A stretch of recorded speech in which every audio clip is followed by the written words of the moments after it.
Hello बच्चों, आज का हमारा टॉपिक है electric current in conductors and Ohm's law.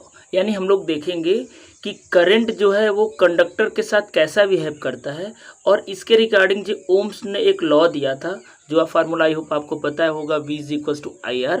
उन्होंने इस फार्मूले को कैसे डिफाइन किया और ये फार्मूला कैसे डिराइव किया गया, इसके बारे में हम लोग पूरी बात को अच्छे से समझेंगे। तो चलिए हम लोग टॉपिक को करते हैं स्टार्ट। टॉपिक स्टार्ट करने के पहले मैं आपको एक बात याद दिला दूं कि ये नोट्स जो भी आपको स्क्रीन पर दिख रहे हैं, ये सारे नोट्स हमारी वेबसाइट पर फ्री में अवेलेबल हैं। आप वहाँ पर जाकर के डाउनलोड या नोट कर सकते हो, जिसका लिंक आपको डिस्क्रिप्शन में मिल जाएगा। तो चलिए टॉपिक को करते हैं स्टार्ट। सबसे पहले देखिए क्या लिखा हुआ है, इलेक्ट्रिक करंट इन कंडक्टर, यानी इलेक्ट्रिक जो करंट है वो कंडक्टर के साथ कैसे बिहेव करता है। The electrical conductivity of a solid substance depend upon the number of the free electron in it. In metal, this number is quite large, 10 to the power 29, किसी book में 10 to the power 28 भी लिखा हुआ है पर metre cube. Hence metal are good conductor of electricity. देखिए किसी भी सबस्टेंस में जो करंट का फ्लो होता है वो डिपेंड करता है कि उस सबस्टेंस में या उस मटेरियल में कितने इलेक्ट्रॉन फ्री हैं, यानी नंबर ऑफ फ्री इलेक्ट्रॉन के ऊपर डिपेंड करता है। तो जैसे कि आप मेनली जानते हो कि दो टाइप का मटेरियल होता है, तीन टाइप का भी आप बोल सकते हो। एक कंडक्टर होता है, एक इंसुलेटर होता है, एक सेमी कंडक्टर होता है। वैसे तो और वैरायटी अगर आप देखो तो डाई इलेक्ट्रिक और बहुत सारी चीज़ें हो सकती है, बट यहाँ पर हम लोग जो भी बात कर रहे हैं वो कंडक्टर का बात कर रहे हैं। तो इलेक्ट्रिकल कंडक्टिविटी भाई डिपेंड करता है नंबर ऑफ फ्री इलेक्ट्रॉन। तो आपको पता भी है कि कंडक्टर में नंबर ऑफ फ्री इलेक्ट्रॉन सबसे ज़्यादा होते हैं और लगभग इनका जो नंबरिंग होता है क्या होता है, 10 टू द पावर 29 पर मीटर क्यूब, यानी 1 मीटर क्यूब में 10 टू द पावर 29। ये बहुत ही बड़ा अमाउंट है, जिसे आप रीड करना चाहो तो आप शायद रीड भी नहीं कर पाओगे। इसलिए ऐसा माना जाता है कि कंडक्टर जो होता है वो करंट फ्लो करने के लिए सबसे सुटेबल होता है। ठीक है बच्चों, अब चलिए आगे देखिए। In metals the electric conduction occur by the movement of the negative charge carry electron only. ये बात आपको मोस्ट इंपॉर्टेंट याद रखना है कि किसी भी मेटल या कंडक्टर में जो करंट का फ्लो होता है वो सिर्फ नेगेटिव चार्ज कैरियर यानी इलेक्ट्रॉन की वजह से ही होता है, जबकि लिक्विड और गैस में ऐसा नहीं होता है। लिक्विड और गैस में पॉजिटिव और निगेटिव दोनों चार्जेस की वजह से करंट का फ्लो होता है, इसे हम लोग आयंस बोलते हैं। इस बात को मैं लिख भी दिया हूँ, whereas in liquid and gas it occurs by the movement of both the positive and negative charge carriers, जिसको हम लोग क्या बोलते हैं, एन्स बोलते हैं। ठीक है, आयंस बोलते हैं। वो पॉजिटिव और नेगेटिव दोनों चार्ज कैरियर को क्या बोलते हैं, एन बोलते हैं। तो ये बात आपको याद रखना है कि कंडक्टर और अगर हम लोग मटेरियल का बात करें, ठीक है, जो कंडक्टर हो या मेटल हो, उसमें जो करंट का फ्लो होता है सिर्फ और सिर्फ इलेक्ट्रॉन के मूवमेंट की वजह से होता है, जबकि लिक्विड और गैस में बोथ पॉजिटिव और निगेटिव दोनों चार्ज कैरियर की वजह से होता है। तो इस तरीके से हम लोग इलेक्ट्रिक करंट इन कंडक्टर को अच्छे से डिफाइन कर सकते हैं। अब चलिए हमारा जो इसी में जो नेक्स्ट टॉपिक है, इसी से रिलेटेड ये ओम्स लॉ, उसको हम लोग देखते हैं। ओम्स लॉ क्या होता है, तो देखिए ओम्स लॉ क्या है। ओम्स नाम से एक साइंटिस्ट थे, फिजिसिस्ट थे।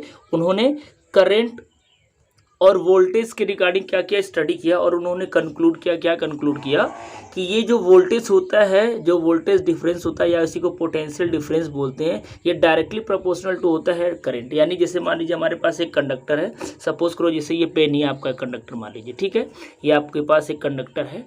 अब अगर कंडक्टर में हम लोग क्या करें, अब जैसे ये नॉर्मल अगर रूम टेम्परेचर पर रखा है तो इसमें तो इलेक्ट्रॉन तो होते हैं फ्री, लेकिन वो रैंडम मोशन करते हैं, यानी एक कोई प्रीफर्ड उनको डायरेक्शन नहीं मिलता करंट का फ्लो होने के लिए। लेकिन अगर हम लोग इसी किसी बैटरी से इसको जोड़ दें, यानी इसमें पोटेंशियल डिफरेंस क्या कर दें, बना दे, यानी एक तरफ पॉजिटिव कर दें, एक तरफ क्या कर दें, निगेटिव कर दें, तो आपको पता है एक तरफ पॉजिटिव चार्ज हो जाएगा, एक तरफ निगेटिव चार्ज हो जाएगा, सॉरी चार्ज नहीं हो जाएगा, पोटेंशियल हो जाएगा, एक तरफ पॉजिटिव एक तरफ निगेटिव, तो एक तरफ हायर पोटेंशियल एक तरफ लोअर पोटेंशियल। ठीक है, तो अब क्या होगा, हायर पोटेंशियल से लोअर पोटेंशियल की तरफ करंट का फ्लो होना स्टार्ट हो जाएगा, और ये तब तक होगा जब तक दोनों का पोटेंशियल सेम ना हो जाए। इससे क्या आपको समझ में आ रहा है कि जितना ज़्यादा इन दोनों एंड पर पोटेंशियल डिफरेंस होगा उतना ज़्यादा करंट का फ्लो होगा, और जितना कम पोटेंशियल डिफरेंस होगा उतना कम करंट का फ्लो होगा, और तब तक करंट का फ्लो होगा जब तक दोनों तरफ का पोटेंशियल सेम ना हो जाए। या प्रैक्टिकली भी समझ सकते हो। तो उन्होंने क्या बोला भाई कि Ohm's law state that the current I flowing through a conductor is always directly proportional to the potential difference V across the end of the conductor, provided that the physical conditions like temperature, mechanical strain ETC are kept constant. यानी उन्होंने बोला कि किसी भी conductor के across जो potential difference होगा उसके डायरेक्टली प्रोपोर्शनल टू करंट होगा, यानी उस कंडक्टर से जो करंट का फ्लो होगा उन दोनों एंड के पोटेंशियल डिफरेंस के डायरेक्टली प्रोपोर्शनल होगा। उसके लिए उन्होंने एक कंडीशन बोला कि भाई उस कंडक्टर का टेम्परेचर चेंज नहीं होना चाहिए, मैकेनिकल स्ट्रेन यानी उसमें खिंचाव वगैरह नहीं होना चाहिए, यानी कि फिजिकल कंडीशंस जो भी है वो चेंज नहीं होना चाहिए। यानी ये जैसे कंडक्टर है कि वो वैसे ही होना चाहिए, इसका टेम्परेचर ना तो आप चेंज करो, ना इसको खींच के आप पतला करो, ना मोटा करो, यानी इसके ऊपर आप कोई स्ट्रेस स्ट्रेन ना लगाओ। और भी फिजिकल कंडीशंस जो भी हो सकते हैं उन सबको कांस्टेंट अगर रखोगे तो ये कंडीशन बिल्कुल सेटिस्फाई करेगा।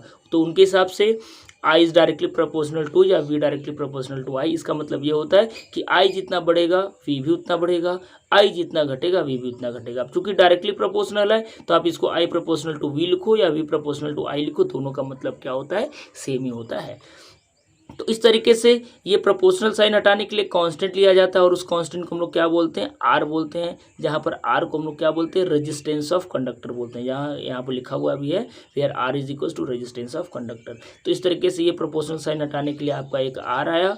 और इस तरीके से अब आपका जो ओम्स लॉ के अकॉर्डिंग जो फार्मूला बनाओ, क्या बोला, V is equal to I R, जहाँ पर V क्या है, potential difference across the conductor, I क्या, current flowing through the conductor, and R क्या, रेजिस्टेंस ऑफ द कंडक्टर। ठीक है, तो यहाँ पर एक चीज़ आपको पता चल गया, रेजिस्टेंस। आगे हम लोग रेजिस्टेंस को भी डिफाइन करेंगे और रेजिस्टिविटी क्या होती है वो भी समझेंगे, वो नेक्स्ट वीडियो हम लोग करेंगे। लेकिन एक बात यहाँ पर थोड़ी समझने वाली है कि अगर यहाँ से अगर आप R का वैल्यू निकालते हो तो क्या मिलेगा, V/I मिलेगा।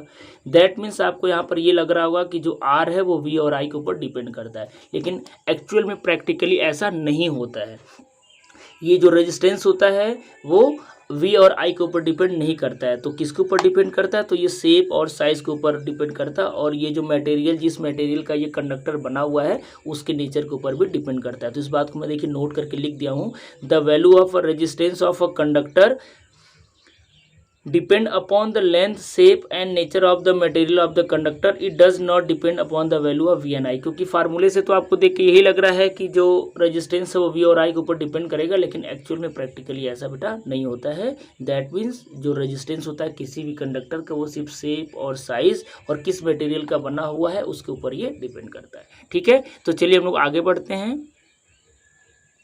तो बच्चों इसके हिसाब से अगर हम लोग करंट और वोल्टेज में ग्राफ बनाएं ओम्स लॉ के अकॉर्डिंग, यानी ऐसा कंडक्टर जो ओम्स लॉ को फॉलो करे, ठीक है, तो यहाँ पर मैं लिख भी दिया हूँ, अ conductor which obeys Ohm's law is called ohmic conductor. For ohmic conductor the graph between potential difference and current is always a straight line. ठीक है, यानी अगर ऐसा कंडक्टर जो ओम्स लॉ को फॉलो करता है, यानी ओम्स लॉ को फॉलो करेगा, यानी मानेगा भाई जो ओम्स ने बोला वो बिल्कुल सही है, तो ऐसे कंडक्टर को हम लोग ओमिक कंडक्टर के नाम से भी बोलते हैं। और अगर हम लोग इस कंडीशन में जो कंडक्टर ओम्स लॉ को फॉलो करते हैं उस कंडीशन में अगर हम लोग पोटेंशियल डिफरेंस और करंट के बीच अगर ग्राफ बनाए तो एक क्या बनेगा, एक स्ट्रेट लाइन बनेगा। क्यों, क्योंकि आपको पता है कि V directly proportional to I होता है।